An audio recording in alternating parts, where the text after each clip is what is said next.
Westbridge, Indiana, the kind of town where time felt slower, where residents left their doors unlocked, and where the bank teller knew your birthday and your dog's name. Tucked between a pharmacy and a used bookstore stood Westbridge First Federal, a neighborhood bank that hadn't seen real drama in over a decade. That all changed on a calm Monday morning in early spring. At 10:17 a.m., three masked men stormed through the glass doors, shotguns raised and voices loud. The customers and staff inside froze. Panic spread like wildfire. On the ground, hands where I can see 'em. Among the stunned customers was Maya Holcomb, a 33-year-old freelance writer and loyal bank customer. She was well-liked in the community, the kind who volunteered at the local library and organized book drives for underprivileged kids. That morning, she wore a gray cardigan, jeans, and carried a tan purse slung over her shoulder. As chaos unfolded, Maya didn't scream. She didn't run.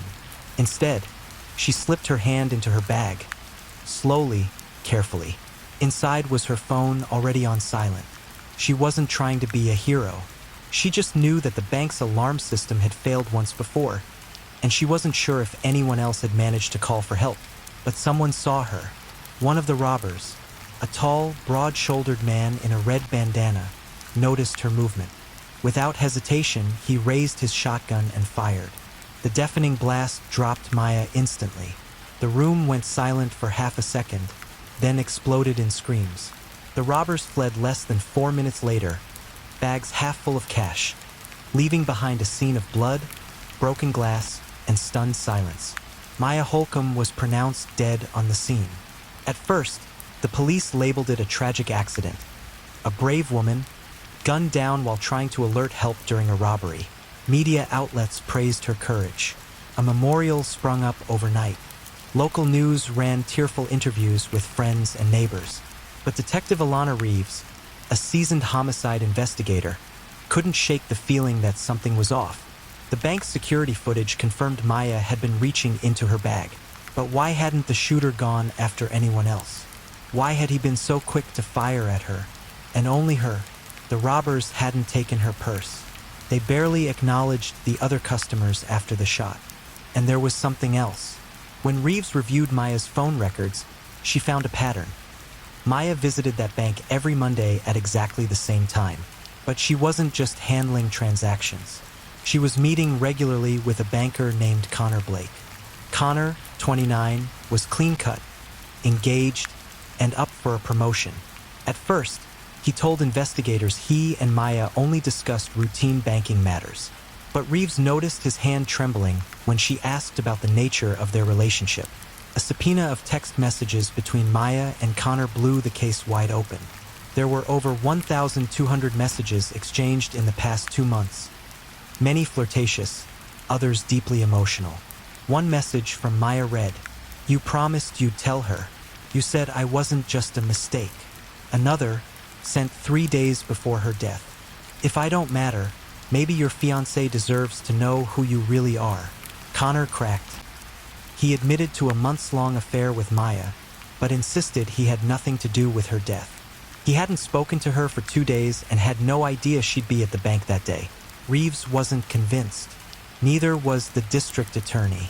But then, a distorted voice message arrived on the department's tip line. "You're looking at the wrong guy. She wasn't shot for dialing 911. She was silenced." Now the investigation turned darker, more deliberate. A forensic deep dive revealed something shocking. The man wearing the red bandana, the shooter, had a unique tattoo on his wrist briefly exposed during the robbery. A search in the national database matched it to Liam Cross, a dishonorably discharged former soldier with a rap sheet for armed robbery. But it got worse. Liam wasn't just a criminal. He was a longtime friend of Maya's husband, David Holcomb. David and Maya had been married for 8 years. Outwardly, theirs was a model marriage. Pictures of beach vacations, anniversary posts on social media, and glowing tributes to one another. But that was just the surface. Maya's private journal, discovered tucked beneath a loose floorboard in her study, told a different story. She wrote about David's gambling problem, about unpaid debts, and even hinted at abuse, though never in graphic detail. She had threatened to leave him, Worse, she had started transferring funds to a separate savings account, enough to start over. According to her bank logs, Maya had recently changed the beneficiary on her life insurance policy. Instead of David, the new primary recipient was her younger sister, Lena. David didn't know that. Confronted with the evidence, David Holcomb maintained his innocence. But detectives discovered encrypted messages between David and Liam on a burner phone found hidden in a vent in their garage. One message stood out. "Just scare her. Make it real. She needs to stop." Detective Reeves now had motive, means, and a web of digital proof. When Liam was finally tracked down in Detroit, he was hiding in a motel under a false name. Under questioning, he admitted to being hired by David, not to kill Maya, but to frighten her during a staged robbery. He claimed the shooting was a panicked accident. The prosecution wasn't buying it. In the months that followed, David Holcomb was charged with conspiracy to commit murder, solicitation, and insurance fraud.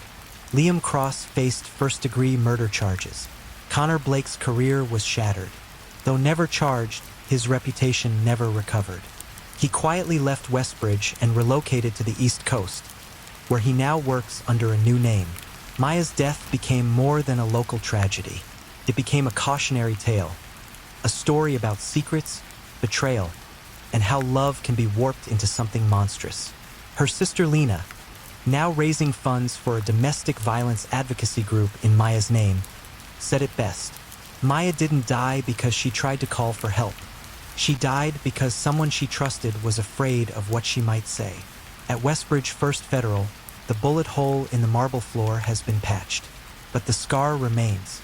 And above the teller counter, next to a new silent alarm button, a plaque reads, "In memory of Maya Holcomb, a voice silenced, but not forgotten."